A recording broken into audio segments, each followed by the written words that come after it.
Sí, profesor querido y reverenciado Robinson Ferreira, al fin nos va a explicar esto, que esto es antisemitismo, padre. Porque, ¿cómo podemos comprender esto, profesor? Si solamente usted nos enseñó que utilizáramos la tacitología. Sí, claro, sí, gran estudiante, pero siéntese primero. Y me gustaría también que para que supiera dónde sale el 1 y el 0 estudien la axiomática, que son verdades que no necesitan ser demostradas. Yo le hablé de un tal Zen, del cual proviene la palabra semita, y el antípoda sería lo contrario, antisemita. Sí, profesor, pero nosotros supimos que usted iba a decir una cátedra nueva cuando mencionó un tal Safé. ¿Qué quiere decir eso, profesor? Bueno, si en tacitología todos ustedes saben que son 3 hijos de Noé, Sem, Can y Jafé, por lo tanto, este desdoblamiento de Jafé a Safé quiere decir que hay mucha duda de que Sem haya sido el primer hijo de Noé, aunque esté registrado Sem de primero, porque se registraba de primero hacia allá, y colocan a Jafé de último, y resulta que Jafé hay un 90% de posibilidad de que haya sido el primer hijo de Noé. Y ese Jafé, según bíblicamente, provienen otras cuestiones que tienen que ver con la cuestión semítica, que es la lengua. Y la lengua va a formar unos puntos donde hay muchas vertientes y ramas de la lingüística caimítica. Y esta caimítica, semítica, es lo que se conoce como lenguas pertenecientes a la familia lingüística camita, semítica, de cuya raíz sen se determina la cuestión de semita. Entonces, sí, profesor, lo comprobamos cuando usted, precisamente, nosotros hicimos como estudiante de filosofía suyo, materia que usted inventó, que iba a haber una nueva cátedra, porque nosotros ya interpretamos sus cosas. Quiero decirle primero que para hablar de antisemitismo hay que hablar de la historia del antisemitismo. Y que para hablar de esta historia de antisemitismo es necesario que comprendamos que sin filosofía ni crítica, la historia es mera crónica incompleta y una verdad escasa y que da una enseñanza escasa. Por lo tanto, tendríamos que hablar de antisemitismo empezando desde Cristo hasta los judíos de la corte. Y para llegar allá es necesario pasar por un periodo donde aparecen mismos judíos que están contra la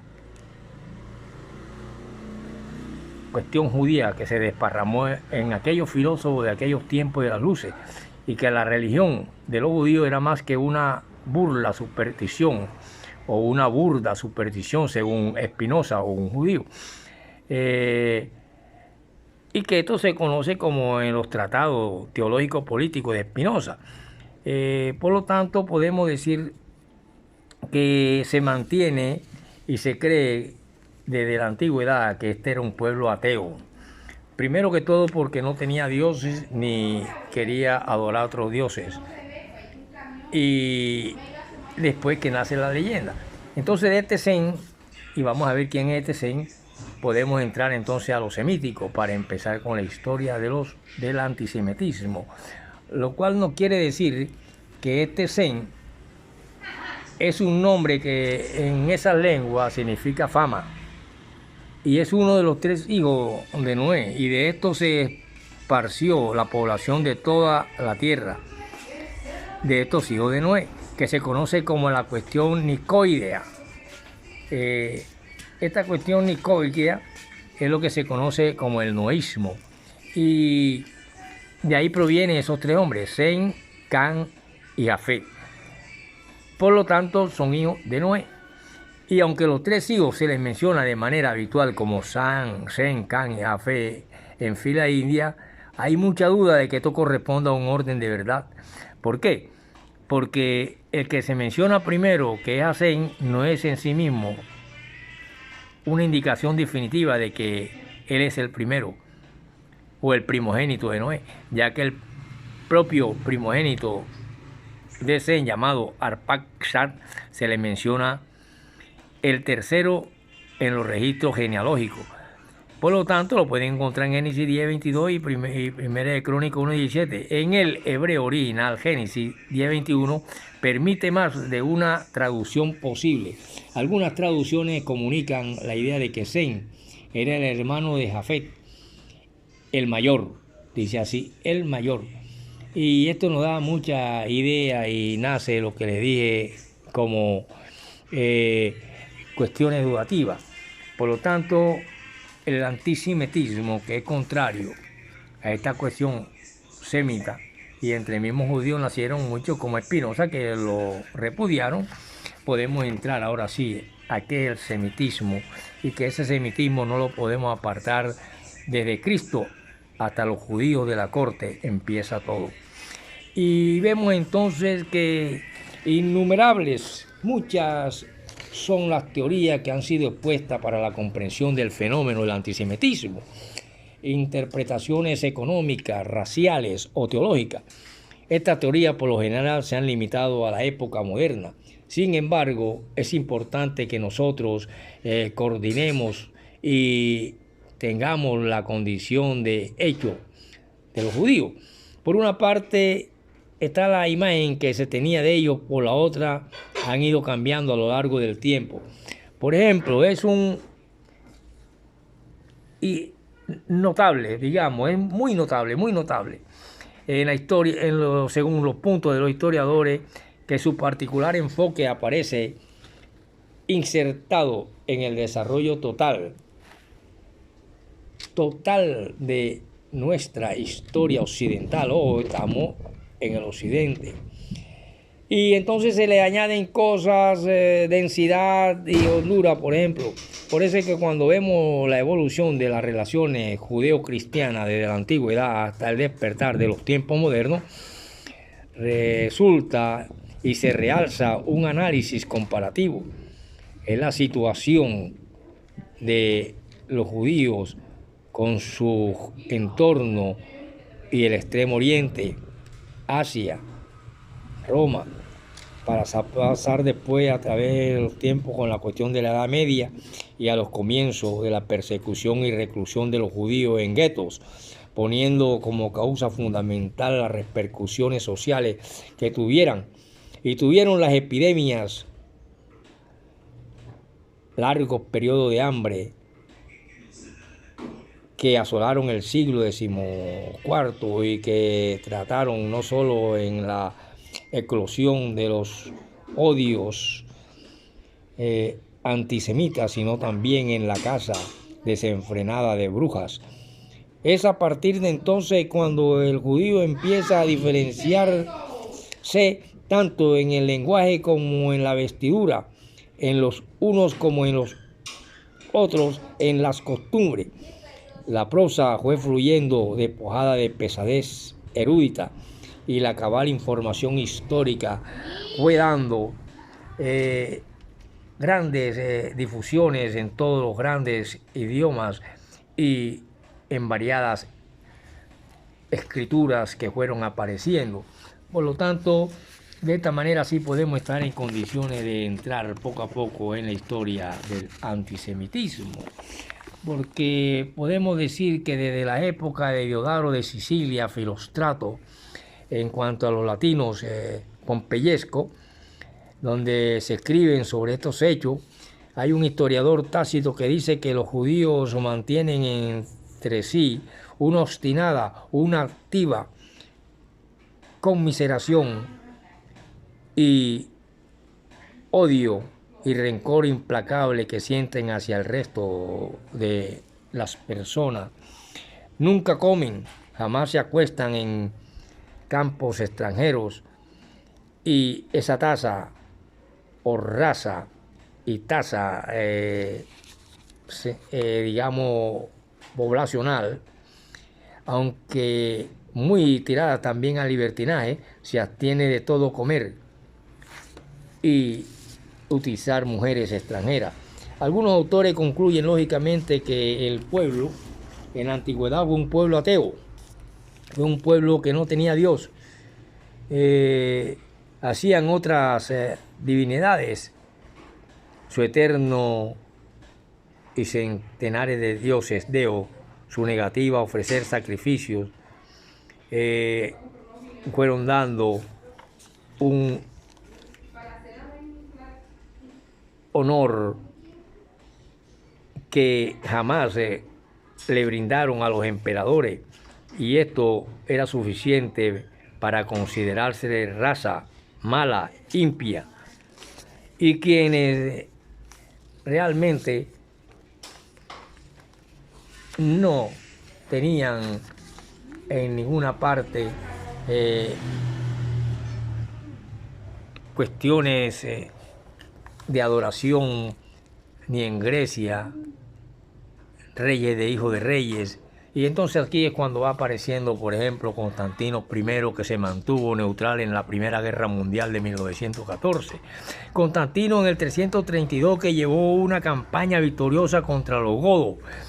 Y hubieron después Constantino II, III, IV y V, llamado Capronimo, 740 al 775. Era hijo de León III el Isaurio, y prohibió el uso de las imágenes en el 754. Luego vinieron Constantino VI, VII y VIII. Y cuando se llegó en el noveno, en su reinado, en el sur de Italia, llamado y conocido como Monomaco, y él reinó entre el 1042 al 55 y nació en el 1000 al 55. Por lo tanto, Constantino es un nombre de varios emperadores romanos.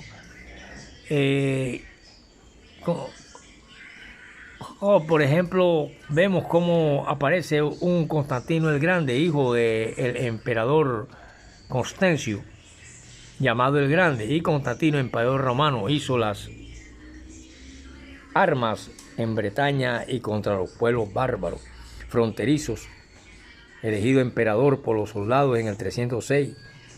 Máximo lo aceptó para compartir el trono, lo casó con su hija Fausto y luchó contra los enemigos de su carga y llevó a la muerte a Maximino por conspiración, y derrotó a Mangercio, hijo de Maximino, en el puente Milvio en el 302. Esto tiene más cuestiones como el edicto de Milán y todas esas cuestiones, pero solamente esta antesala para poder entrar a analizar la cuestión del antisemitismo, que ya proviene de reinados, imperios y reyes desde antes, donde ven a este pueblo que es totalmente apartado, hasta que ellos encuentran su Dios y su cosa en la nada. Hay una comprobación muy sencilla acerca de este tema y acerca de estos temas, y es que hay un punto de partida donde se escriben muchas obras y tomos dedicados a este problema del antisemitismo.